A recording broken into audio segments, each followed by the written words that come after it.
Quiero invitarlos por favor allí, Marcos 4, versículo 21 al 34. Téngalo allí presente y antes de comenzar quiero hacer una breve introducción. Muchas veces la predicación del Evangelio puede llegar a ser un poco frustrante por la falta de respuesta de la gente a quienes le predicamos. Quisiéramos que todo el mundo aceptara el Evangelio de todo corazón, porque sabemos que se trata de un asunto de vida y de muerte o de muerte. Pero lamentablemente sabemos que la respuesta de las personas muchas veces no es esa. De hecho, muchos reciben ese afán evangelístico que nosotros presentamos ante la necesidad de llevar el Evangelio, lo ven más bien como una ofensa o como algo a lo cual tienen que huir. Terminan molestándose e incluso ofendiéndose por el hecho de que se les predica el Evangelio. Todo esto sucede por la ceguera espiritual en que las personas se encuentran y que por obviamente al no reconocer el estado en el cual se encuentran, sencillamente ellos no se ven con la necesidad de tener a alguien que los salve de esa condición. Si no se dan cuenta que están perdidos, pues sencillamente ellos no van a concebir en sus corazones que necesitan a un Salvador. Y es algo que podemos ver y que vamos a analizar en esta mañana con esta predicación. Predicar el Evangelio no siempre produce el fruto que queremos. Esa es una de las enseñanzas de la parábola del sembrador que estudiamos la semana pasada. El Señor compara a los que predican el Evangelio con un sembrador que sale a sembrar la semilla de la palabra de Dios. Eso lo entendemos. Pero la semilla no siempre cae en buen lugar o en buen terreno o en buena tierra. Y por eso no siempre va a dar el mismo resultado. En algunos o algunas personas tienen el corazón muy endurecido, como lo estudiamos la semana pasada. Otros tienen un corazón muy superficial, que pareciera que da fruto, pero sencillamente termina ahogándose ese fruto. Y otros tienen demasiadas preocupaciones por las cosas de este mundo, y en muchas ocasiones, en la mayoría de los casos, la mayoría de esos terrenos o de esas personas tienen de estos tres aspectos. Tienen el corazón endurecido, son superficiales y de paso están afanados y preocupados por las cosas de este mundo, que como sabemos esas cosas terminan ahogando el fruto que se debería de generar. Pero esa no es toda la historia. Esta parábola del sembrador que estudiamos la semana pasada también nos enseña que por la gracia de Dios muchos corazones son preparados para recibir la palabra, para que esa palabra fructifique al 30, al 60 y al 100 por uno. Así que debemos predicar la palabra, porque ese es el instrumento poderoso que Dios ha de usar para obrar en el corazón de los hombres y así poder establecer su reino. Aunque sabemos que hay un terreno, hay una gran cantidad de terrenos, de tierras, que sencillamente no van a producir nada, sabemos que por otra parte sí hay una tierra que es procesada por el mismo Señor a través de la obra del Espíritu Santo y de su gracia, para que esa tierra, cuando caiga la semilla, pueda generar el fruto y el efecto para el cual es enviada. Por lo tanto, el argumento que quiero que tengamos presente aquí en nuestra mente en esta mañana para poder comprender todo esto que vamos a leer a continuación es el siguiente. El reino de Dios se expande a través de la predicación de la palabra. Es el argumento que tenemos que tener aquí en nuestra mente y en nuestro corazón. ¿Cuál es ese argumento? Que el reino de Dios se expande a través de la predicación de la palabra. Y eso es precisamente lo que veremos en las parábolas que estudiaremos en la mañana de hoy, en el capítulo 4 del Evangelio de Marcos, específicamente del versículo 21 al versículo 34. Y aquí podremos observar específicamente tres parábolas que denotan en cuanto a lo que es el poder de la palabra. El poder de la palabra. Estas tres parábolas que vamos a observar nos van a mostrar la evidencia del poder de la palabra en el avance y el crecimiento del reino de Dios. Es la palabra la que genera el avance del reino de Dios, o sea, el reinado del Señor Jesucristo sobre la vida de las personas. Y la primera se encuentra en los versículos 21. Por favor, quiero que se dirijan a sus Biblias, del 21 al 25.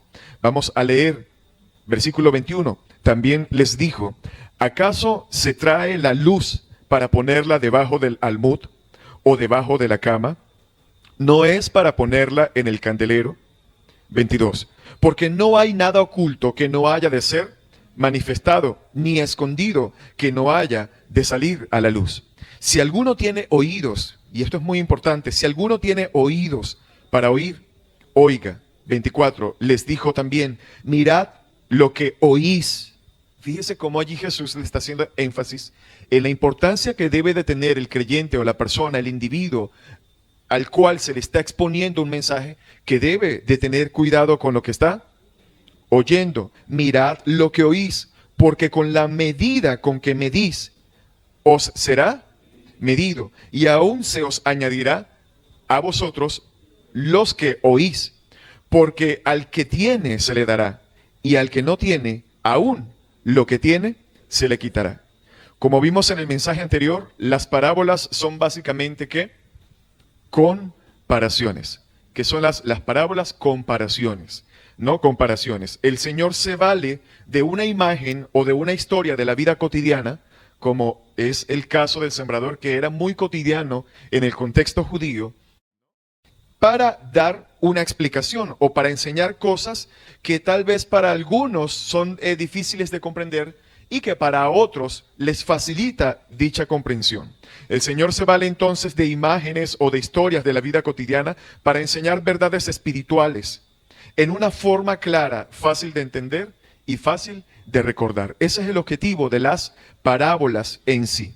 Sin embargo, las parábolas también tienen el propósito de oscurecer esa misma verdad que se quiere dar a conocer cuando la persona está predispuesta en contra de la verdad.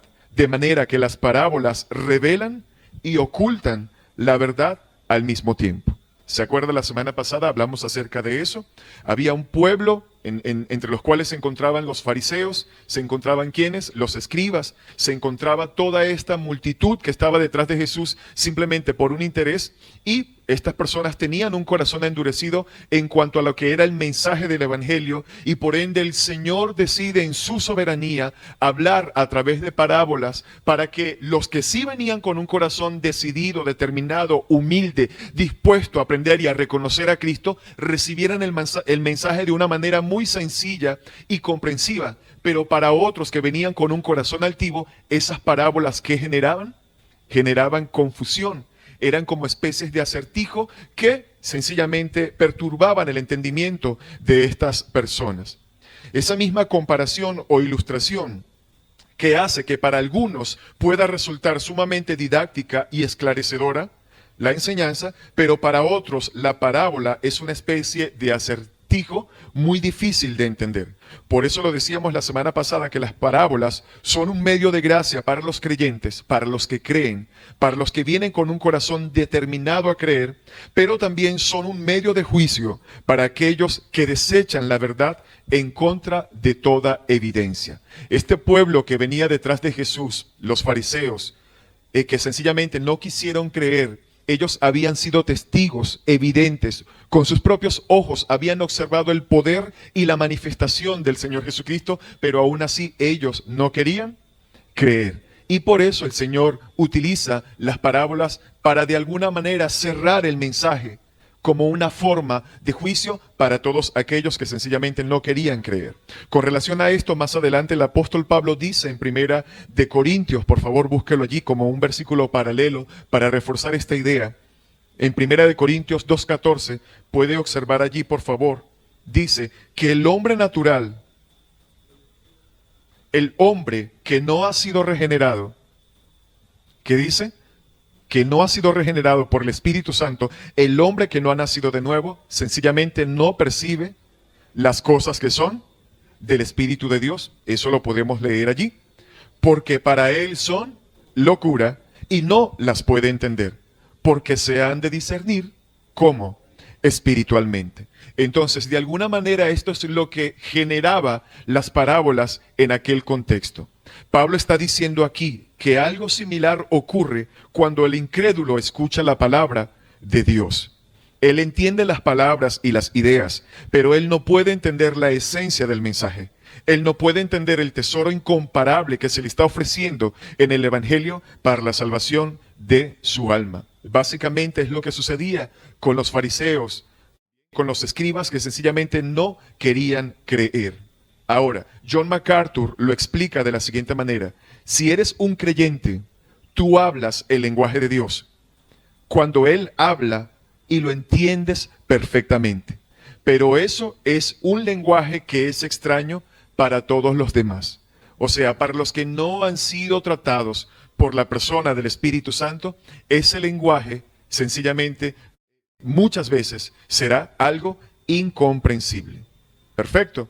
En tu caso, en mi caso, por la misericordia de Dios, el Señor nos escogió, el Señor te escogió, el Señor te llamó y Él mismo obró en ti por medio del Espíritu Santo para que tú puedas entender ahora el mensaje de su palabra, para que tú puedas entenderlo. Eso es lo que te distingue como un verdadero creyente de uno que no lo es. El verdadero creyente procesado e influenciado por la persona del Espíritu Santo es una persona que comprende la palabra de Dios por la ayuda y la obra del Espíritu de Dios. ¿Sí entendemos eso acá? Ok. Es de vital importancia enfatizar este punto en el día de hoy. ¿Por qué? Porque existen tristemente muchos lugares donde se predica la palabra de Dios y están llenas de personas que creen, pero su estilo de vida desmiente su profesión de fe. O sea, todo lo que hacen sencillamente desmorona, tumba al piso lo que ellos dicen creer. O sea, una cosa sencillamente no encaja con la otra. Pero las verdaderas ovejas, y eso es lo que vamos a entender el día de hoy, las verdaderas ovejas de Cristo son aquellas que escuchan su voz con un corazón sumiso, con un corazón obediente. Veamos por favor lo que dice Juan, el Evangelio de Juan, capítulo 10, versículos del 2 al 3. Y aquí vemos la importancia de cómo nuestro Señor Jesucristo hace una distinción de la relación que tienen sus ovejas y cómo esa relación se puede evidenciar porque las ovejas lo escuchan y lo obedecen. Él se presenta a sí mismo como el buen pastor de las ovejas. Dice Juan 10:3 que sus ovejas oyen su voz y obviamente lo siguen.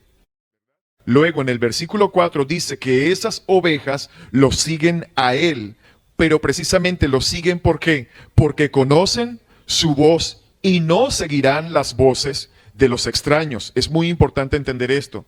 En el versículo 16 dice que Él tiene otras ovejas que no son de este redil, refiriéndose, por supuesto, ¿a quiénes? A los gentiles que iban a creer en Él más adelante. A esas también me es necesario traerlas, dice el Señor, y oirán mi voz, y serán un rebaño con un solo pastor, oirán mi voz. Y finalmente en los versículos 26 y 27, Cristo le dice a los judíos que no creerían en Él, pero vosotros no creéis. ¿Sabes por qué? Porque no sois de mis ovejas, porque mis ovejas oyen mi voz, y yo las conozco y me siguen. Esa es la marca distintiva del verdadero creyente. Quiero que por favor entendamos cuál es el argumento de esto, que el reino de Dios se expande a través de la predicación de la palabra. Solamente a través de la predicación de la palabra, el reino de Dios puede expandirse verdaderamente. Entonces, es a través de la predicación de la palabra que la oveja, la persona, puede convertirse, puede nacer de nuevo y puede pasar a formar parte de ese redil y de ese rebaño para ser obviamente una oveja del Señor. Entonces, presten atención acá, por favor. ¿Cuál es la marca distintiva del verdadero creyente? Que el verdadero creyente siempre va a anhelar, va a buscar oír la voz de ¿quién? Del Señor. La voz de Dios, la voz del Señor Jesucristo por medio de la palabra escrita, por medio de la sola escritura, por medio de la palabra ya revelada, esta palabra que se nos ha dejado. Bien, ahora, el verdadero creyente escucha la palabra de su verdadero pastor. ¿Quién es? El Señor Jesucristo. El verdadero creyente ama la palabra de Dios, quiere la palabra y no solamente la quiere, también la obedece, De lo contrario, sencillamente, si no hace esto, si esa persona no tiene este deseo por la palabra, lastimosamente no es creyente, como dice el versículo 26. Por favor, esto es con Biblia en mano, todo el mundo con su Biblia en la mano, por favor. El versículo 26, los que no creen es porque no son de sus ovejas. Entonces, vemos la relación que hay entre la verdadera oveja y su pastor. Aquí notamos en este pasaje de Juan 10:3, aquí hasta el versículo 26, vemos la relación que hay entre la verdadera oveja y su pastor. Y es que la oveja ama escuchar su palabra. Y no solamente ama escuchar la palabra de Dios, sino que también la sabe identificar. ¿Qué hace la verdadera oveja? Sabe identificar la voz de ¿quién? De su Señor. O sea, en otras palabras, el verdadero creyente sabe cuando le están predicando el verdadero evangelio y también se da cuenta de manera inmediata cuando no le están predicando la palabra y sencillamente lo están entreteniendo y le están queriendo introducir un evangelio adulterado. El verdadero creyente ama escuchar su palabra y la sabe identificar y diferenciar de lo que no es su palabra ni la voz del Señor. Pero también vemos con este ejemplo de Jesús que esta oveja es el cristiano regenerado. ¿Hacia qué está apuntando el Señor Jesucristo acá? Hacia aquel creyente que verdaderamente ha puesto su fe y su confianza en el Señor Jesucristo. Esta oveja se refiere al cristiano regenerado, o sea, el cristiano nacido de nuevo, que busca poner en alto su palabra como una luz cuya razón es alumbrar a los que están en tinieblas. ¿Cuál es el objetivo de que el creyente levante la luz de la palabra, del evangelio del Señor Jesucristo, con el fin de alumbrar a todo aquel que está en tinieblas? El Señor no está diciendo en esta primera, nos está diciendo en esta primera parábola de Marcos 4 que ese tesoro que se nos ha confiado es ¿para qué? ¿Para qué se nos ha confiado la luz de la palabra? ¿Para qué? Para compartirla con otros. Es importante entender esto. No tiene sentido de que se encienda una luz y se meta debajo de un cajón o debajo de una cama. Esto no tiene sentido. Con relación al versículo 21, por favor, vuelva allí a Marcos. Ahora el Señor le da la continuidad a la dignidad de su palabra, de la cual hablábamos la semana pasada, refiriéndose a ella, ahora no como una semilla. Recuerde que la semana pasada era la semilla. Ciertamente más adelante vamos a volver al tema de la semilla, pero ahorita ya él cambia la connotación, no a una semilla, sino a la ¿qué? A la luz. O sea, así como el sembrador tiene la semilla para sembrarla y que ésta dé un fruto, analicemos por favor acá, el que enciende una luz lo debe hacer para alumbrar, y en este caso para alumbrar a otros, para que las tinieblas que ciegan sus ojos puedan ser desaparecidas o esparcidas de la vida de esa persona. Y esto lo podemos nosotros entender en el Salmo 119, con lo que escribió acá el salmista. Salmo 119, 105, para que veamos la relación tan directa y estrecha que tiene la palabra de Dios con lo que es el alumbrar, con lo que es el dar luz, para que las personas puedan ver el camino por donde andan. ¿Qué dice el Salmo 119, 105? Lámpara es a mis pies tu palabra y lumbrera a mi camino. ¿Sí lo está observando? Esto se refiere a que la palabra de Dios proporciona iluminación para andar sin tropezar. Vuelvo a repetir eso porque yo sé que muchos están anotando. ¿A qué se refiere el salmista acá con eso? Se refiere a que la palabra de Dios proporciona iluminación para andar sin tropezar. ¿Sí se comprende esto acá? O sea, ¿qué hace la palabra de Dios? Da entendimiento, da ¿qué más? Sabiduría, da temor, da humildad, coloca obediencia, discernimiento.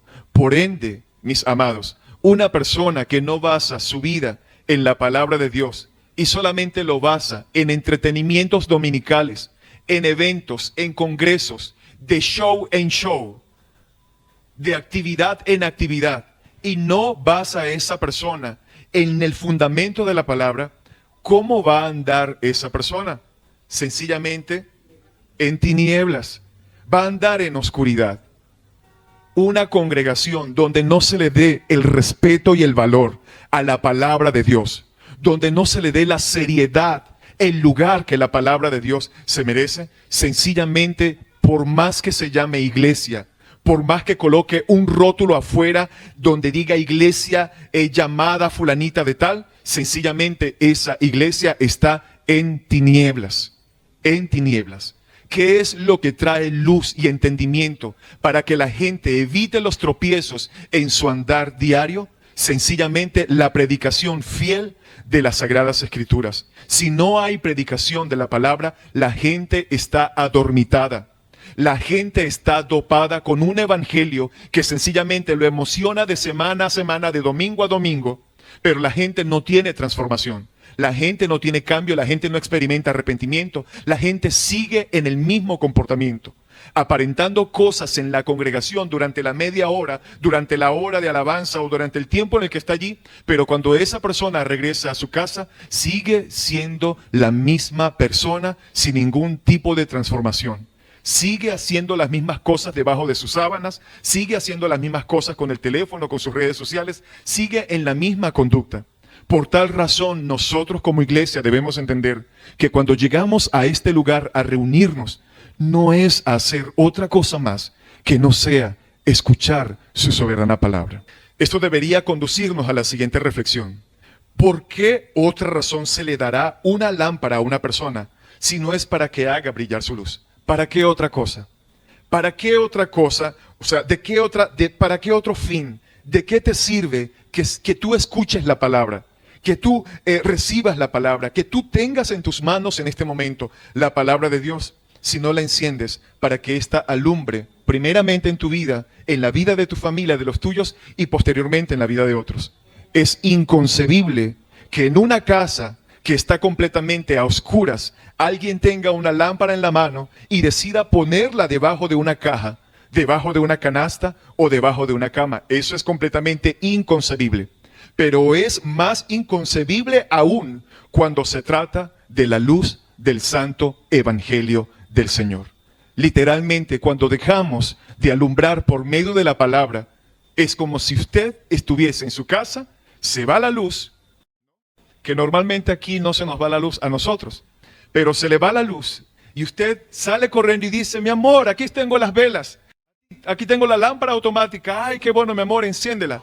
Pero usted agarra, la enciende e inmediatamente va y la encierra debajo de la cama. ¿Qué le va a decir su esposa o sus familiares? ¿Qué le va a decir? Dígalo usted con sus propias palabras. ¿Estás loco? ¿Qué estás haciendo tú? Bueno, un creyente que tiene la palabra, que ha conocido la palabra, que dice ser creyente y que no se atreve en toda su vida a compartir el evangelio con otras personas, es como si literalmente, mi amado, tú hicieras lo mismo de lo que estamos hablando en este lugar.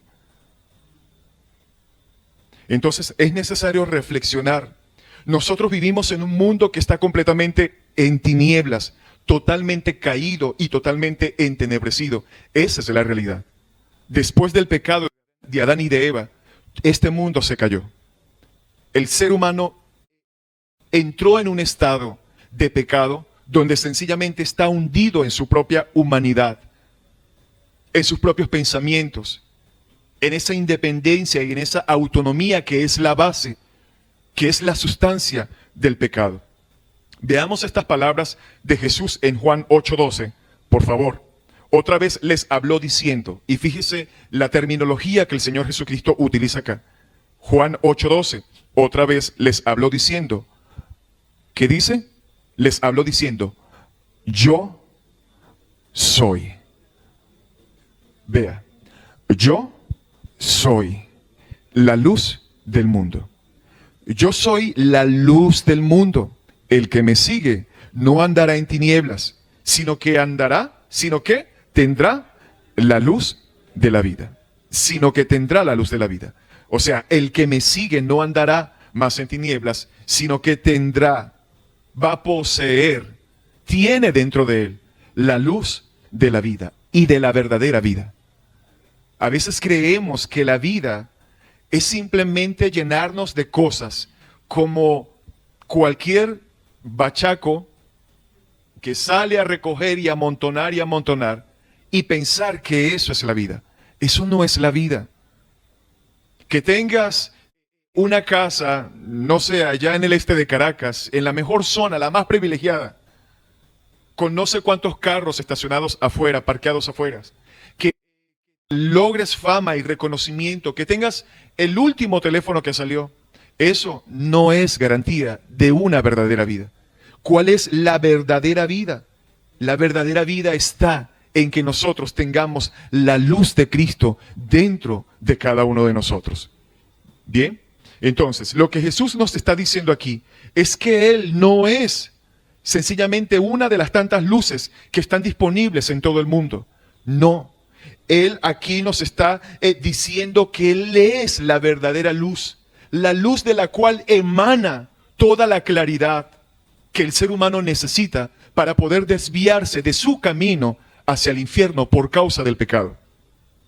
Esta analogía que utiliza el Señor acá, cuando dice, yo soy, es la segunda declaración, yo soy, aquí en el Evangelio de Juan, aparte de Juan 6:53. Y esta analogía de Jesús aquí se inspira en las alusiones del Antiguo Testamento que encontramos en Éxodo 13, 21, 22. Vea la expresión, Jesús dice, yo soy la luz del mundo. En Éxodo 13, 21, 22, Jehová iba delante de ellos de día como una columna de nube para guiarlos por el camino, y de noche en una columna ¿de qué? De fuego, para alumbrarles, a fin de que anduviesen de día y de noche. 22. Nunca, dice, nunca se apartó de delante del pueblo la columna de nube de día, ni de noche la columna de fuego. Es la misma alusión que usa David en el Salmo 27:1. Por favor, búsquelo allí. Al escribir las siguientes palabras, David registra en los Salmos, Jehová es mi luz y mi salvación. ¿De quién temeré? Esta confesión de David es una imagen verbal bíblica con una connotación exclusivamente positiva que ilustra la luz de la redención. Nos ilustra la luz de la redención en contraste con las tinieblas de la condenación. Es decir, el Señor Jesús, el yo soy, es aquel que tiene la capacidad de colocar en nosotros la luz, la iluminación que quita toda ceguera de tiniebla que el ser humano pueda tener y que lo conduce única y exclusivamente hacia el infierno. Jesús, a través de su luz, tiene el potencial, la capacidad y la autoridad de sacar inmediatamente a esa persona de un estado entenebrecido por la oscuridad, por las tinieblas de este sistema y de este mundo, para poder conducirlo al camino donde él pueda darse cuenta que la única salvación está por medio de él. Esto nos muestra que el ser alcanzados por esta luz redentora nos libera de toda oscuridad detractora y destructiva. Jesucristo, amados hermanos, es la única luz. Jesucristo es la única luz. Los que no lo tienen a Él, tienen la luz de la vida, tal vez una luz humana, una luz natural, pero sencillamente están ¿en qué? En tinieblas. Los que lo tienen a Él verdaderamente, entonces, pues por ende, tienen la luz de la salvación. La pregunta es entonces hasta este momento, ¿qué debemos hacer? ¿Qué debemos hacer aquellos que tenemos el privilegio de tener esa única luz que el mundo puede recibir para ser salva? ¿Qué debemos hacer? La respuesta, ¿cuál es? Hacerla brillar. Versículo 22 de Marcos 4. Porque no hay nada oculto que no haya de ser manifestado. Vea el contexto. El contexto de esto es que el Señor Jesús está hablando de su santa palabra, de la palabra. Entonces, ¿cuál debe ser la actitud del creyente que posee esa luz? Hacer brillar esa luz, levantar esa luz. Versículo 22 dice, porque nada hay oculto que no haya de ser manifestado, ni escondido, que no haya de salir a la luz. Aunque Jesús quiso usar las parábolas para limitar y facilitar su comprensión al mismo tiempo, llegaría un momento en que sus discípulos serían responsables de comunicar el evangelio del reino al mundo entero. Y esto es lo que encontramos acá. Decíamos hace un momento que Cristo había traído juicio sobre todos los judíos que habían rechazado la verdad a través del uso de las parábolas. Y ahora les estaba hablando por obvias razones en esas parábolas. Para ellos la verdad del evangelio estaba en oculto en ese momento. E incluso para los seguidores del Señor Jesús en ese momento, el Señor reconoce aquí que por un tiempo esa luz de la verdad estuvo reservada. Estuvo reservada ¿para quiénes? Para los incrédulos. Estuvo reservada únicamente para los discípulos. Pero lo que ahora está diciendo es que eso no siempre iba a ser así.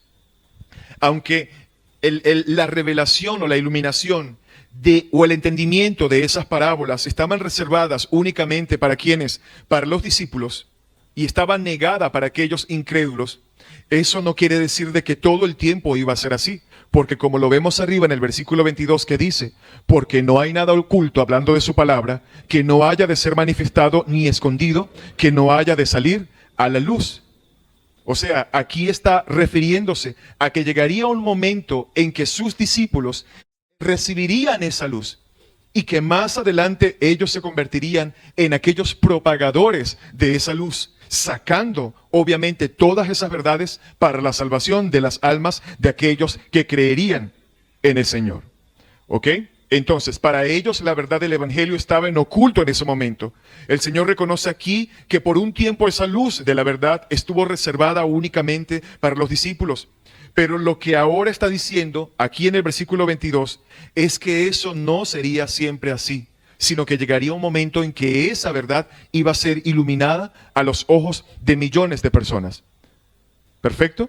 O sea, por ejemplo, cuando tú compras algo valioso, lo guardas por cierto tiempo, pero la pregunta es, ¿tú todo el tiempo lo vas a dejar guardado?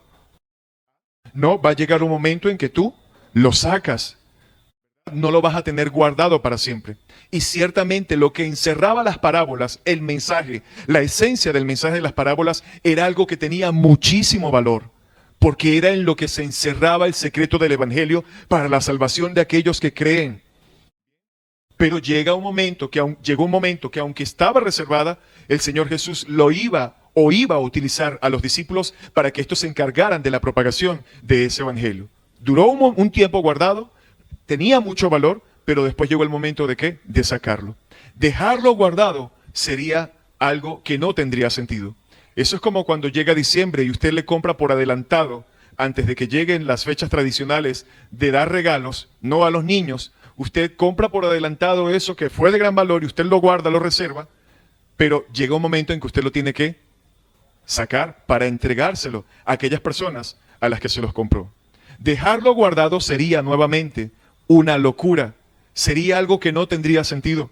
Por lo tanto, si a ti y a mí se nos ha confiado este gran valor, este gran regalo, este gran mensaje, que ciertamente durante un tiempo, versículo 22, quedó guardado, no iba a ser así para toda la vida. Llegaría un momento en que los discípulos predicarían ese evangelio, llegando ¿hasta dónde? Hasta nosotros de este lado de América, pero ahora nosotros ¿qué debemos hacer? Compartir ese mensaje con otras personas. Iba a llegar el día en que esa luz debía ser puesta ¿en dónde? En alto, para iluminar el mundo entero. Eso es lo que debemos hacer con el tesoro del evangelio. No quedarnos con eso. Llevar su evangelio para el avance de su reino sobre las personas. ¿Cómo avanza el reino, es decir, el señorío de Cristo, cuando se lleva el mensaje de la palabra y esas personas entran en un arrepentimiento por medio de la obra, de la predicación de la palabra y del Espíritu Santo, para que ellos se dobleguen, se sometan al señorío y al reinado del Señor Jesucristo? Luego de la muerte y de la resurrección del Señor Jesucristo, los creyentes debían proclamar ese mensaje del evangelio abiertamente en todo el mundo. Esa fue la gran comisión que el Señor dejó antes de ascender a los cielos, antes de partir. Esa es la esencia y la razón por la cual el Señor Jesucristo les dice en Mateo 28, del 19 al 20, por tanto, id y haced discípulos a todas las naciones, bautizándolos en el nombre del Padre y del Hijo y del Espíritu Santo, enseñándoles, fíjese esa palabra allí, enseñándoles, hablándoles la palabra, enseñándoles a que guarden todas las cosas que yo os he mandado. Bien, se refiere al tipo de evangelismo. El tipo de evangelismo aquí requerido en las palabras de Jesús no se limita a la conversión de los incrédulos, sino de alumbrar su entendimiento con la palabra.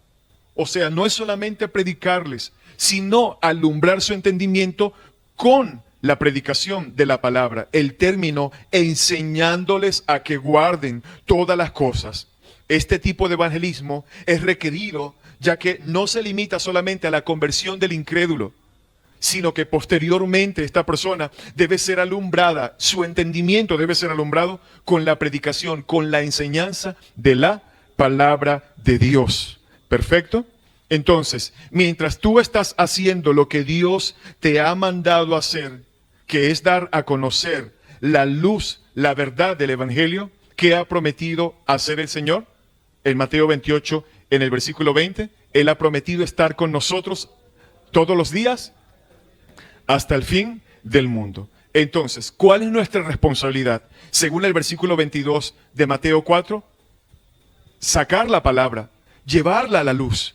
En Mateo 28, del 19 al 20, ¿cuál es nuestro llamado? Llevar la palabra, enseñarla, fomentarla, sembrarla en los corazones y alimentar eso para que las personas puedan tener un entendimiento del Evangelio y puedan crecer y puedan ser verdaderos discípulos. Pero mientras que tú y yo hacemos eso, tenemos una gran noticia acá y una gran bendición. Y es que el Señor ha prometido estar con quienes, iglesia, con nosotros todos los días, hasta el fin del mundo. Y esto es algo que debe de traer paz a nuestros corazones, convencimiento.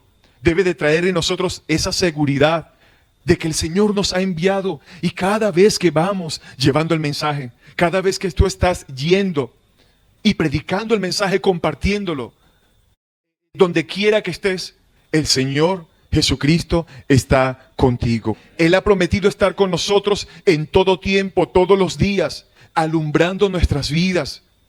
Él es la luz. Esto, mis amados, es un eco afirmativo del comienzo del Evangelio de Mateo 1:23. ¿Y qué dice Mateo 1:23? ¿Qué le dijo el ángel? ¿Cómo se llamaría ese niño que fue concebido en ese vientre? ¿Cómo? Emmanuel, que significa Dios con nosotros. Esto que afirma aquí Mateo en el versículo 1, en el capítulo 1, versículo 23, es lo mismo que el Señor Jesucristo está afirmando en Mateo 28:20. ¿Qué dice Emmanuel? Mateo 1:23. Emmanuel significa Dios con nosotros. El Señor Jesús no había salido del vientre de María cuando ya se estaba colocando esta promesa de que Él estaría con quienes, con nosotros, y posteriormente, faltando poco tiempo para Él ascender. No sé si ve el contraste aquí, qué tremendo es esto, que Él mismo afirma esa verdad. He aquí, yo seré Emmanuel, o sea, estaré con quienes, con ustedes. ¿Sí lo podemos observar acá? Esto es algo que nosotros debemos creer. Él nos ha dado el privilegio de entender su palabra. Él nos afirma por medio de su palabra. Yo hago una pregunta en este momento. El hecho de que usted venga cada domingo a este lugar y escuche la palabra y pueda tener la iluminación por medio del Espíritu Santo para comprender y asimilar estas verdades que se están predicando, ¿le ayudan a usted a tener un mejor entendimiento de las Escrituras? ¿Sí le ayuda a usted esto? Bien, entonces, así como le ayuda, pues entonces tu deber, ¿cuál es? Así como tú estás siendo alumbrado, tú debes impartir esa luz. Y siquiera anótelo, así como yo estoy siendo alumbrado cada domingo por medio de la predicación de la palabra, de la misma manera yo tengo que impartir esa luz hacia otras personas. Si no, tú estás cometiendo la gran locura de guardar ese regalo, de meter debajo de la cama, debajo del almud, o sea, debajo del cajón, la luz que se te ha entregado. Eso no tiene sentido. Dice el salmista en el Salmo 119, 130. Por favor, léalo conmigo y vea esta gran verdad que se conecta con lo que estamos hablando. Que dice aquí el salmista en el Salmo 119, versículo 130, dice que la exposición ¿de qué? De tus palabras imparte luz, hacen entender a los simples. ¿Qué hace la exposición de la palabra? ¿Qué imparte? Imparte luz. Es la misma línea, la misma conexión que estamos viendo en todos los versículos paralelos que acabamos de leer. Eso es lo que estamos haciendo aquí cuando exponemos la palabra. Y eso hace que seamos alumbrados juntamente con la responsabilidad de alumbrar a otros. ¿Qué estamos haciendo aquí? Se está exponiendo la palabra, ¿para qué? Para ser alumbrados. Y eso hace que seamos alumbrados juntamente, vuelvo a repetir esto, juntamente con la responsabilidad ¿de qué? De alumbrar a otros. ¿Está siendo alumbrado? Sí. Gloria a Dios por todo eso. Pero esa luz que está siendo llevada a tu vida por medio de la predicación de la palabra va acompañada de una gran responsabilidad de que nosotros también podamos alumbrar a otros por medio de la luz de la palabra. Lo que el Señor nos está diciendo aquí es que nosotros tenemos una mayordomía. ¿Qué es un mayordomo? Es un encargado. Es alguien al cual se le ha dejado las llaves de esa casa para que la cuide, para que esté pendiente de ella, para que dé ciertas directrices, ciertas órdenes y todo se mantenga en orden. A ti se te ha dejado, mi amado, una mayordomía. A ti se te ha dejado, en otras palabras, una responsabilidad. Debemos entender que el gran privilegio de entender su palabra es al mismo tiempo una gran responsabilidad. Debemos entender que el gran privilegio de poder exponernos ante su palabra y de entender su palabra es al mismo tiempo una gran responsabilidad. Y yo quiero que usted piense, vea eso, mi amado, por favor. El exponernos ante la palabra y ser alumbrados es al mismo tiempo una gran responsabilidad. Nadie le da una lámpara a otra persona si no es para hacerla brillar. Si a usted se le da una lámpara es para que usted obviamente pueda ver por dónde está caminando, pero también para que pueda hacerla brillar y para que brille en la vida de otras personas. Entonces podemos entender acá, el propósito de la palabra es dar luz y disipar las tinieblas. Anótelo, el propósito de la palabra es dar luz y disipar las tinieblas. Pero ¿qué está sucediendo si aún todavía en tu propia vida hay tinieblas? ¿Qué está pasando si todavía alrededor tuyo todavía hay ciertas tinieblas? ¿Qué palabra estás escuchando? ¿O qué estás haciendo con la palabra que estás recibiendo? ¿Estás asimilando la palabra? ¿Estás llevando a práctica la palabra? ¿Estás aplicando la palabra a tu vida? Ay de aquel que teniendo disponible la luz del Evangelio para ser alumbrado y salir de las tinieblas, quiera neciamente apagar esa luz para él mismo y así seguir viviendo en oscuridad. Y esto era lo que estaban haciendo los fariseos, los escribas y todas esas personas que iban a Jesucristo solamente por un vil interés. Querían solamente un beneficio, un milagro, un espectáculo, un show que los estremecieran y los espelucaran, pero no querían un cambio para su vida. Recibir la palabra es recibir la palabra junto con la responsabilidad de experimentar una transformación. Y vuelvo a repetir estas palabras. Ojo acá, por favor, no se entretenga con nada más. Ay de aquel que teniendo disponible la luz del Evangelio para ser alumbrado y salir de las tinieblas, quiera neciamente apagar esa luz para él mismo y así seguir viviendo en oscuridad. Gente, en otras palabras, que se ha expuesto al Evangelio y a la palabra, o en muchos casos entre comillas Evangelio y entre comillas palabra, pero aún así esa persona decide reincidir en su pecado y no quiere cambiar, no quiere salir de allí. sencillamente por la excusa de querer seguir viviendo en oscuridad. Nosotros exponemos la luz de su palabra, pero es Dios quien en su voluntad hace que los que son alumbrados sean llamados a esa luz. Y es algo que necesitamos comprender acá. ¿Ok? Ciertamente la palabra se nos expone. Es mi responsabilidad exponerme a esa palabra, abrir mi corazón a esa palabra, pero para que tenga un cambio y una transformación en mi vida. ¿Sí se entiende eso allí? Él nos ha dado la responsabilidad de hacer brillar esa luz del Evangelio, pero no de convertir a nadie. Eso solo lo hace ¿quién? Dios, a través de su Santo Espíritu. A través de su Santo Espíritu. Ahora vemos lo que espera Dios de aquellos que son expuestos a esa luz. ¿Qué espera Dios? Y aquí vemos la seriedad con la que Jesús se refiere a la respuesta que debe tener alguien que se está exponiendo ante la luz de la palabra. Versículo 23, por favor, avanzamos. ¿Qué dice el Señor Jesús acá? Si alguno tiene oídos, o sea, si alguien está siendo expuesto ante la palabra de Dios, si alguien está escuchando el Evangelio domingo a domingo y lo ha escuchado desde pequeñito, lo ha escuchado, ya lleva tiempo escuchando la palabra, ¿qué dice aquí el Señor Jesús? Versículo 23, si alguno tiene oídos para oír, oiga. Esta frase aparece aproximadamente 8 veces en el Nuevo Testamento. ¿Y qué denota esta palabra? Esta palabra denota seriedad. Esta expresión que utiliza Jesús para decir, si alguno tiene oídos para oír, oiga, denota seriedad. O sea que lo que el Señor Jesucristo está diciendo aquí es algo serio, algo a lo que hay que dedicarle atención, algo a lo cual hay que prestarle atención y hay que obedecer.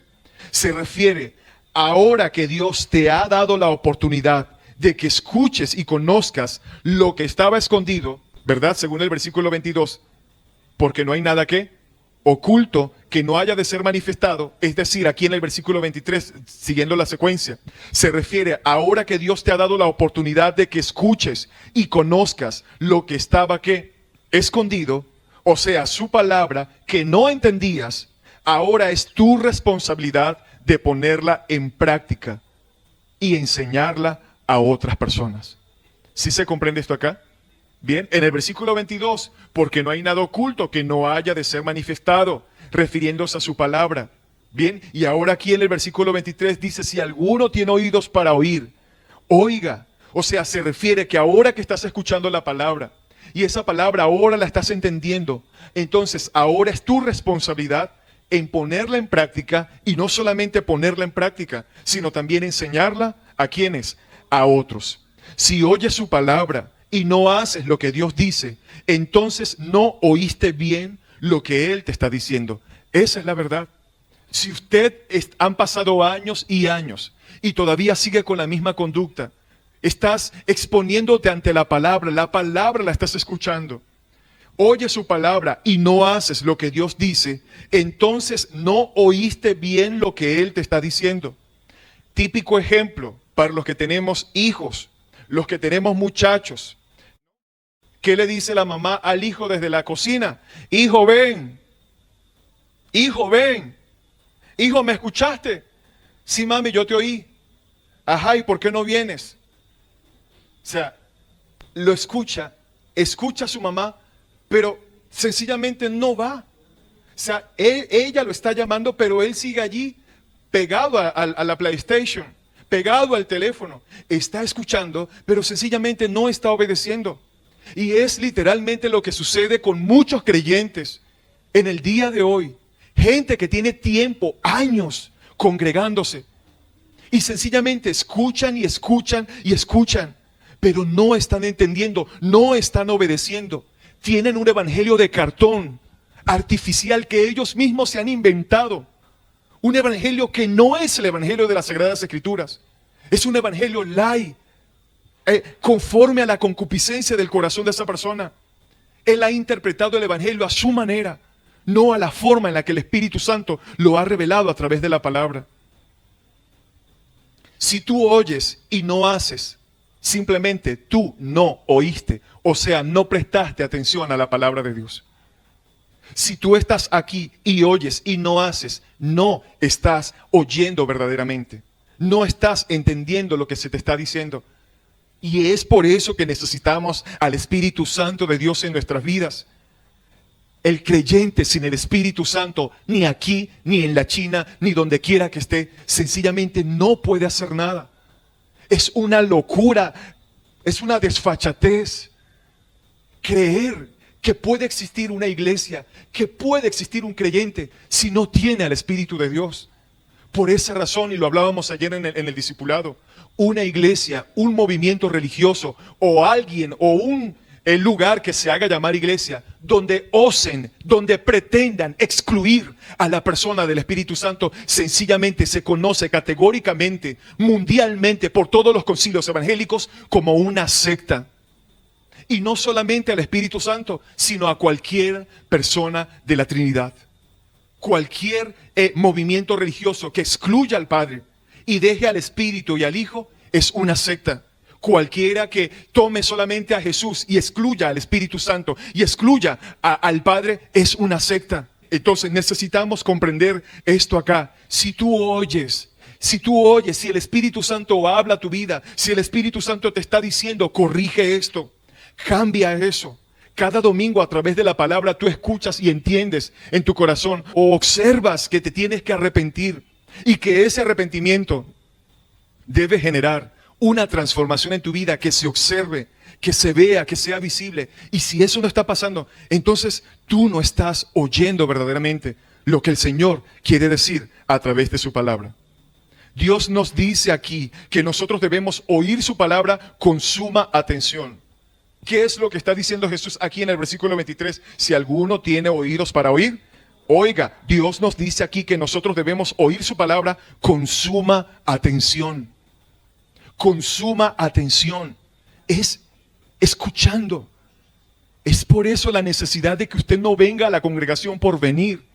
El creyente debe prepararse, así como el pastor se prepara, el predicador se prepara, para poder exponer la palabra y ser lo más fiel posible a esa palabra. ¿Qué debe hacer el creyente que viene a congregarse un día domingo? Prepararse y orar, Espíritu Santo. Por favor, que la palabra que va a ser predicada hoy yo pueda recibirla. Yo pueda oírla con atención. Que esa palabra, Señor, no me pase por un lado y yo salga igual. No, mi amado.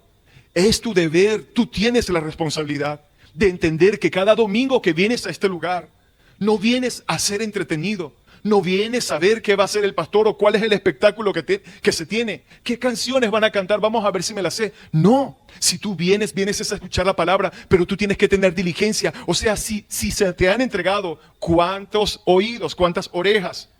2. Y eso nos hace reflexionar de que no es casualidad que tengamos una sola ¿qué? Y que tengamos 2 oídos. Porque necesitamos prestar atención a lo que estamos escuchando. Y prestar atención es ser intencional.